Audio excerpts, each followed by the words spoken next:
It's currently 3:29:24 0 double 07:55. Before I start this video, got to quote my man Daniel, as he says, "The people shall not mix." So when you go to cultural background, whatever raising, you have a mix. You have a mixture of different personalities that, as it says, won't click. Like let's go to the inner city. Certain shit you do, there's no coming back from it. If you ever do squash the problem, you probably won't even shake the person's hand. If you ever do, if you depend on the situation, you probably won't even shake their hand. If you saw them in the public space, you probably wouldn't even greet them, etc. And then you have another culture who does all type of violating that shit and be cool, like if not the next day, probably even the same day.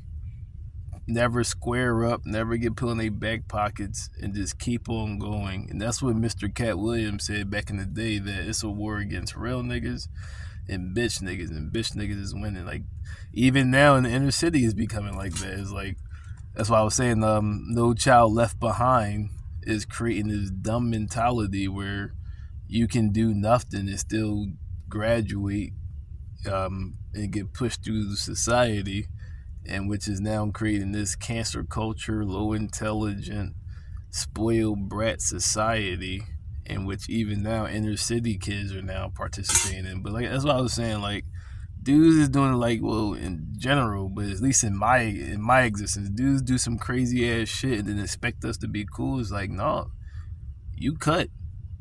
Like I'm done with society. A lot of motherfuckers in society, I'm done with. Like you cross the line and there ain't no coming back. See, that's that suburban bitch ass raised by a woman or raised by an effeminate man type shit. Like I was raised by an airborne ranger with no mommy in the house. So my personality is pure masculine. Dudes be doing all type of dudes be doing some borderline homo shit, and the person they did it to, the immediate reaction should be to turn around and knock them the fuck out, and they playing around like that shit cool, and then be cool, like, and then be hanging out tomorrow or the same day. When in my community, in my culture, first of all, you wouldn't even do that shit, and if you did, you would get put in your back pockets, and there's no squashing it, and we're not going to be cool. Like, especially with me, I don't agree with the homosexuals. Especially like like certain shit be like kind of borderline gay. I don't agree with homosexuals. Like I said, I have no problem with you as a person, but I don't agree with the lifestyle. So if you were to cross the line and do some borderline gay shit to me, I probably would damn near try to kill you.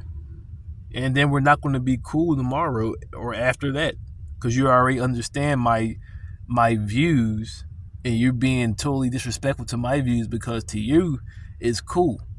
So you think it because he's dictatorship.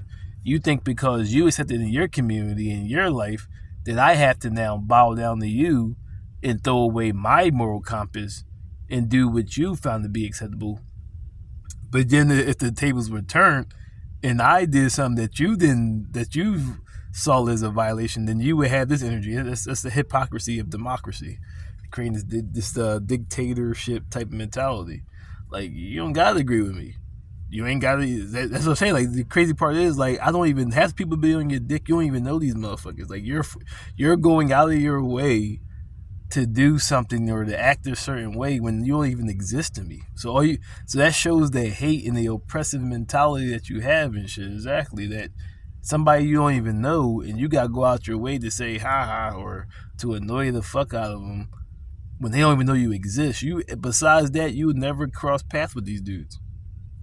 But this is why I say, this is why it's, as I said earlier in my videos, this is why you need separation of the worlds, because it's going to create, and now you see, it's going to create a Armageddon. You got dudes that really have real morals, real values, and will die for that shit. Now you understand the Palestinians. See, like, to me, you're like the Israelis. They're like the Americans, like the Israelis, and Palestine is more like me, according to what they're dictating. I'm not sure what the true story is, but exactly, it's going to start a war. You got dudes that really have things in which they're trying to practice. Like me, I'm 11 years modified celibate. So if somebody were to violate that shit, according to the Bible, I can kill you. Violating somebody's space, their privacy. If the very minimum, I can beat the shit out of you since you owe me money according to your own laws. But you got a lot of things that are going on in society that one culture or one group believes that is acceptable, and the other group is like a Sunni or a Shiite that will cut your fucking head off and not feel bad about it because you violated their beliefs or their fucking faith system. So you don't gotta agree. Just get the fuck off my dick and live your life, because I don't even pay you any mind. So you don't gotta agree with my existence because nobody's forcing you to be on my dick. Exactly. Live your life in your little group, your little bubble. I'll stay out here in the real world and don't never cross paths. And if we do cross paths, like I said to the bull who would have violated, don't even speak to me. And I won't speak to you, and we'll just keep it on this side and you keep it on that side. Return to Dark Side of Candor.